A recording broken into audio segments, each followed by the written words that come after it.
بسم اللہ الرحمن الرحیم۔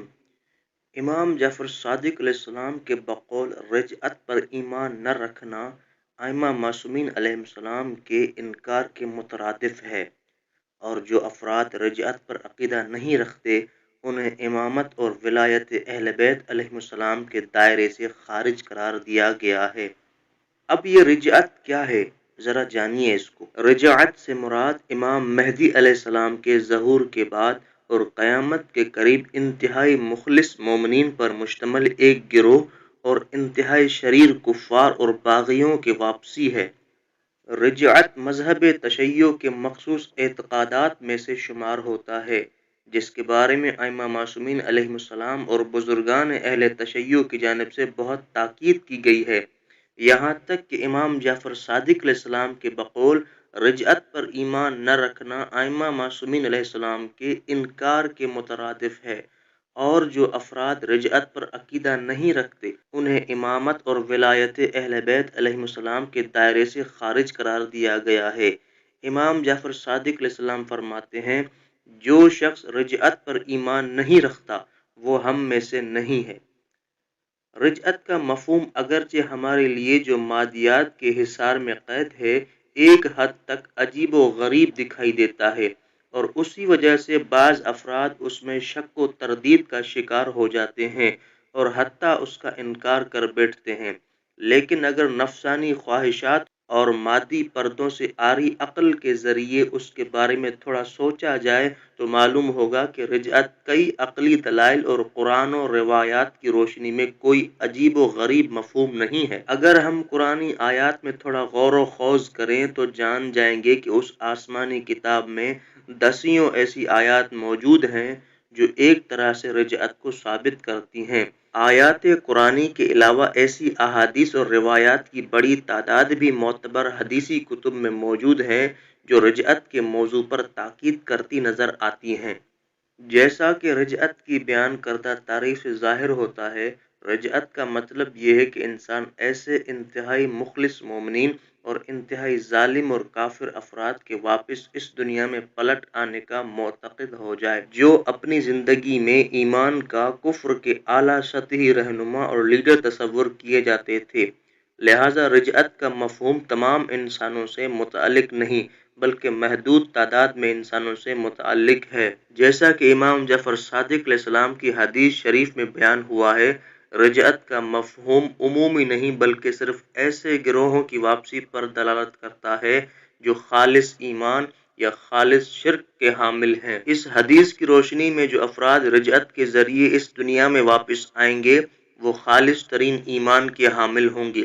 دوسرے الفاظ میں وہ اپنی زندگی میں مومنین کے امام، صالحین کے مولا اور پرہیزگاروں کے قائد رہ چکے ہوں گے۔ انہی میں سے ایک سید الشہداء حضرت ابو عبداللہ امام حسین علیہ السلام بھی ہیں۔ قرآن کریم کی بعض آیات اور بڑی تعداد میں روایات اور احادیث میں امام حسین علیہ السلام کی رجعت کو اشارتاً یا واضح طور پر بیان کیا گیا ہے۔ ہم اس مضمون میں بعض آیات اور روایات کو بیان کریں گے۔ سورہ مبارکہ نازعات کی آیت نمبر 6 اور 7 بھی اسی زمرے میں شمار ہوتی ہے،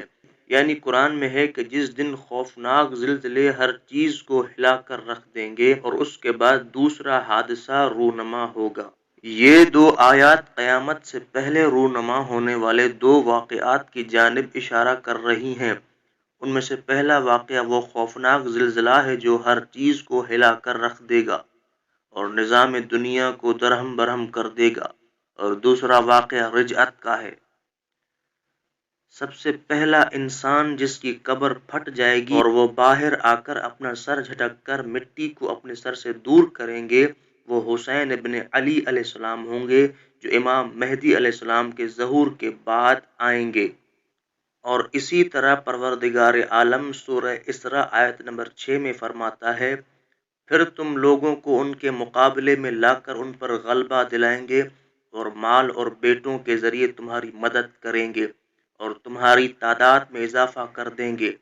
یہ آیہ کریمہ بھی امام جعفر صادق علیہ السلام سے نقل شدہ حدیث کی روشنی میں امام حسین علیہ السلام کی رجعت پر دلالت کرتی ہے، کیونکہ آپ علیہ السلام نے فرمایا ہے کہ پہلا شخص جو دنیا میں واپس لوٹے گا امام مہدی علیہ السلام کے ظہور کے بعد، وہ حضرت امام حسین علیہ السلام اور ان کے ساتھی اور یزید اور اس کے ساتھی ہوں گے۔ بس وہ تمام یزیدیوں کو قتل کر دیں گے، ایسا ہی جیسا کہ اس سے پہلے یزیدی انہیں قتل کر چکے تھے، جیسا کہ خداوند متعال نے فرمایا ہے۔ اور اسی طرح علامہ مجلسی علیہ الرحمہ نے اپنی کتاب حق الیقین میں نقل کیا ہے کہ قطب راوندی اور دوسرے افراد جابر اور وہ امام محمد باقر علیہ السلام سے نقل کرتے ہیں کہ حضرت امام حسین علیہ السلام نے صحرائے کربلا میں اپنی شہادت سے قبل فرمایا، میں وہ پہلا شخص ہوں گا جو زمین کے پھٹنے کے بعد اس سے باہر آؤں گا۔ میرا باہر آنا امیر المومنین علی علیہ السلام کے باہر آنے اور قائم یعنی امام مہدی علیہ السلام کے قیام سے ہمراہ ہوگا، یعنی میں تب باہر آؤں گا جب امام مہدی علیہ السلام کا ظہور ہو چکا ہوگا۔ اسی طرح علامہ مجلسی نے اپنی کتاب میں لکھا کہ امام جعفر صادق علیہ السلام نے فرمایا، پہلا شخص جو دنیا میں واپس آئے گا حضرت امام حسین علیہ السلام اور ان کے ساتھی اور یزید اور اس کے ساتھی ہیں، بس وہ ان سب کو قتل کر دیں گے جیسا کہ اس سے قبل اس نے انہیں شہید کیا تھا۔ اسی طرح ایک اور حدیث میں امام محمد باقر علیہ السلام فرماتے ہیں،